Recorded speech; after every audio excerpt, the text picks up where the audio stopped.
adalah untuk piutangnya sendiri itu hak menagih sejumlah harta dari kreditor kepada debitur yang bersedia melunasinya pada waktu yang akan datang. Di sini ada beberapa macam piutang, yaitu piutang usaha, surat berharga, wesel, uang muka, beban bayar di muka, pinjaman pekerja, setoran jaminan, piutang pajak, dan piutang lainnya. Nah, anggaran piutang yang dimaksud dalam pembahasan ini itu adalah mengenai anggaran piutang usaha. Nah, kegunaan anggaran piutang. Yang pertama itu adalah memperbesar omset barang yang dijual agar dapat memperlancar dan memperbesar omset barang yang dijual. Kenapa? Karena kegiatan penjualan itu merupakan ujung tombak maju mundurnya perusahaan. Yang kedua, mampu bersaing. Yang ketiga itu memperluas pelanggan.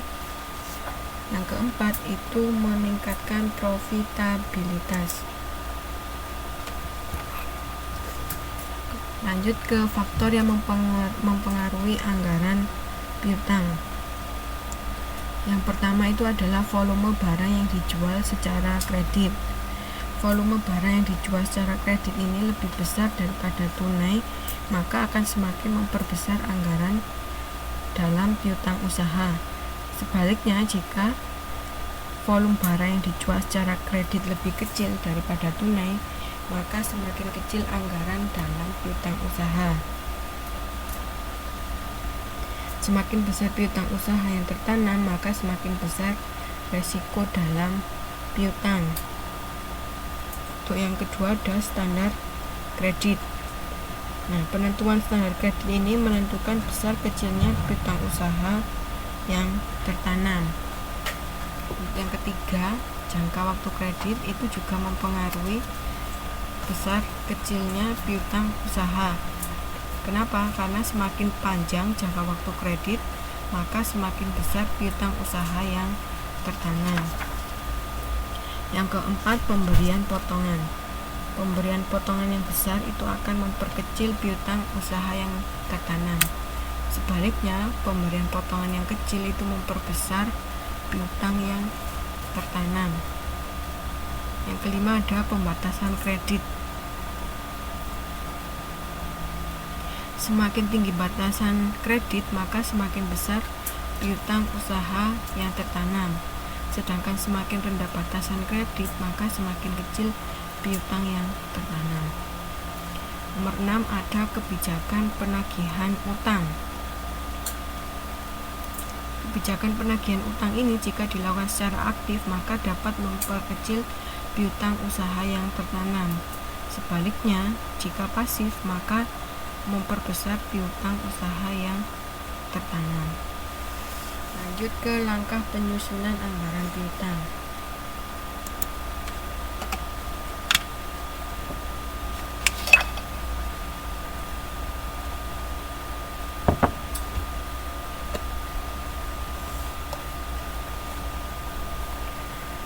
Untuk langkah penyusunan anggaran piutang ini dilakukan dalam beberapa cara atau beberapa langkah. Yang pertama itu mengumpulkan data realisasi dan anggaran jualan dari bidang penjualan. Bisa dilihat di halaman 5.52, di situ ada langkah penyusunan anggaran piutang usaha.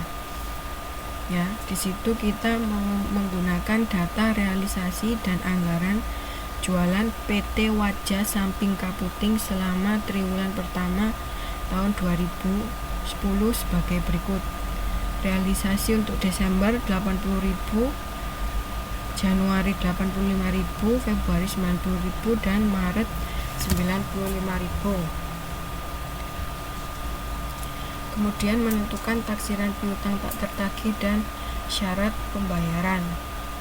Di sini misalnya syarat pembayarannya itu 50% tunai, 40% kredit sebulan, 10% kredit 2 bulan, 1% ditaksir tidak tertagih dari piutang usaha bulan yang bersangkutan. Kemudian yang ketiga, menghitung anggaran piutang usaha termasuk taksiran piutang tak tertagih. Yang keempat itu menyusun anggaran piutang. Nah, di sini piutang usaha 50.500 itu didapatkan dari 10%. 10% ini untuk kredit 2 bulan ya, dikalikan dengan anggaran jualan masing-masing bulan. Untuk Januari itu dikali 80.000, kemudian ditambah dengan syarat pembayarannya 50% tunai dikali dengan 85.000 rupiah, sehingga nanti didapatkan nilainya 50.500. Perhitungannya bisa dilihat di halaman 5.53. Kemudian untuk Februari itu menggunakan data pada tahun Februari, pada bulan Januari serta bulan Februari. Jadi untuk yang 10% itu dikalikan dengan data pada bulan Januari, sedangkan yang 50% itu dikalikan data pada bulan Februari. Sedangkan untuk Maret itu dikalikan dengan data bulan Februari, yang 50% dikalikan dengan data bulan Maret. Ya, jadi nanti bisa didapatkan nilai piutang usaha untuk bulan Januari, Februari, serta Maret. Sedangkan cadangan penghapusan itu didapatkan dari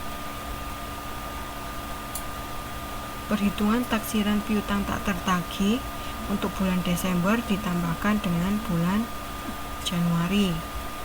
Sedangkan Februari itu dari bulan Januari ditambah dengan bulan Februari. Untuk yang Maret dari bulan Februari ditambah dengan bulan Maret. Itu hasilnya 1.650, 1.750, dan 1.850. Nah, untuk mendapatkan piutang usaha bersih itu piutang usaha dikurangi dengan cadangan penghapusan, sehingga nanti didapatkan nilai piutang usaha bersih untuk Januari 48.850 rupiah, Februari 51.750 rupiah, Maret 54.650 rupiah.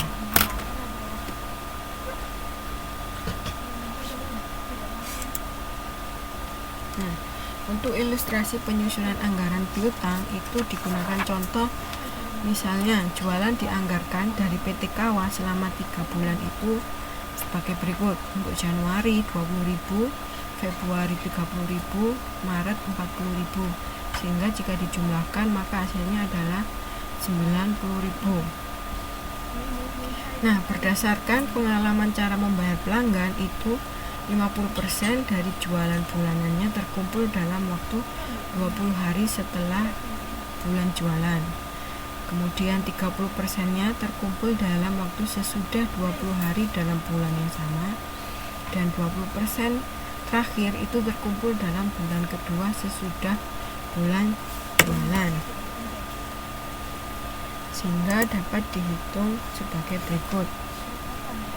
Untuk Februari, kan yang pertama tadi syaratnya 50% dari jualan, berarti 50% dikali 20.000 itu 10.000. Kemudian ada potongan sebesar 5% dari 10.000